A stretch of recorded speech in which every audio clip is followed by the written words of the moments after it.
back to another edition of Real Riders Ride. I'm your host, The Spoiler, and today we have two Abate members, Rachel and Duke. Rachel, we're going to start with you. What got you into motorcycles? I was really around motorcycles a lot, from bartending, from just hanging out with the kind of crowd. Moving on from that, obviously started dating this guy here. And then got more heavily involved. Mm-hmm. I was really around Abate, from the get-go with the regional rep at that time, Donnie Legis. He was really the one who got me involved as far as being, at the parties and Sure. and working that, and then it just kind of progressed from there. Gotcha. Duke, what about you? What got me involved, or what got me involved in motorcycles? Really, at an early age, we kind of moved out to the country, Green Bay area, and it was dirt bikes. Sure. The dirt bikes were, as a little kid, man, those are the best. And started riding those. And as I grew into an adult, I thought, I really want to get a street bike. And through economical times or whatever, I finally saved up enough money, bought my first Sportster, and started hitting county roads and heading out in the country. And a couple friends kind of took me on rides, and as I went on more rides, I saw this Abate thing.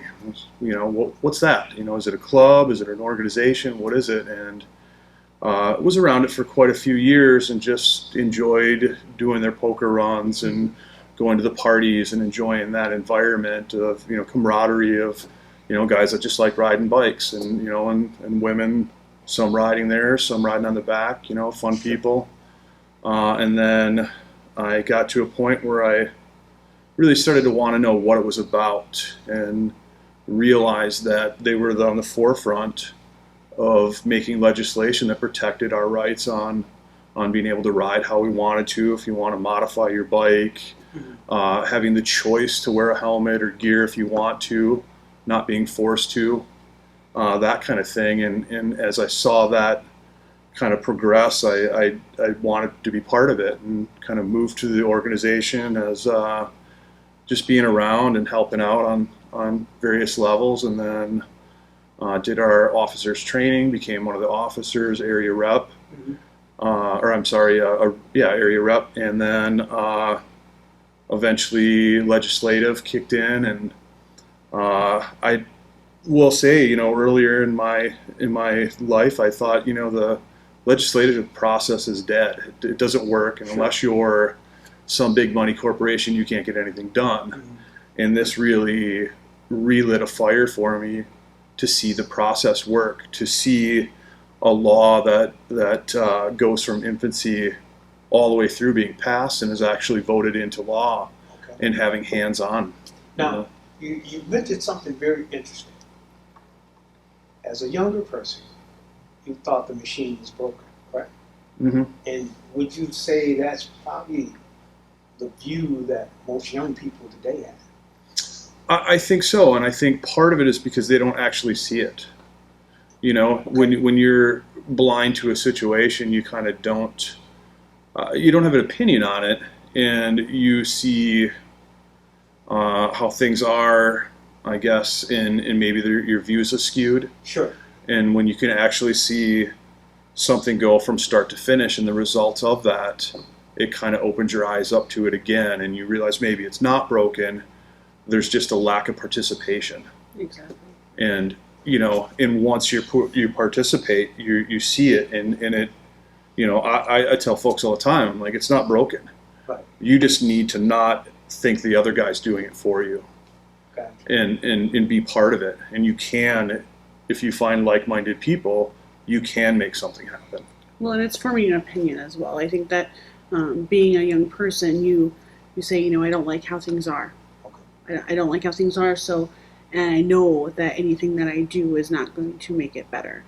And I think that stigma is rampant across young people. Sure. That I know that things aren't going to be better, when in fact, like you said, participation once you start to participate, you can see, I can have hands-on, I can affect change.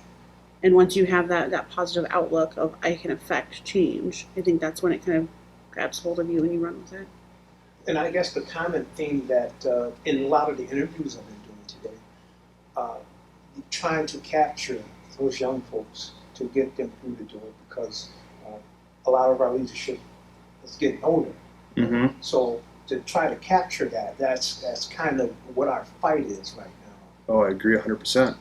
I'm 43 years old, and I look around the room at a lot of events and functions that I'm at, and I'm the youth. Yeah. And how do I, I think if I had proper nurturing in my younger years, I would have been involved a lot sooner.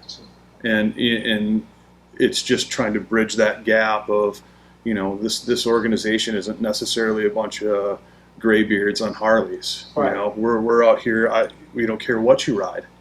The fact is that you ride. Well, and you don't even have to ride, to be quite honestly. You can ride on the back. I don't ride my own bike. Mm-hmm. I ride on the back, and I still am passionate about, affecting that change in motorcyclists' rights and making sure that people are aware that there are motorcyclists out there.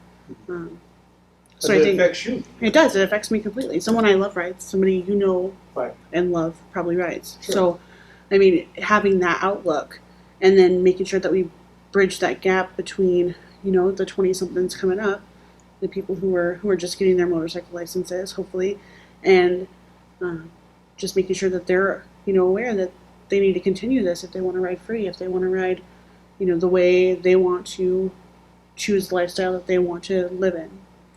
Gotcha. Now, a conference like this, meeting of the minds, what did you get out of it? What kind of value is it for you?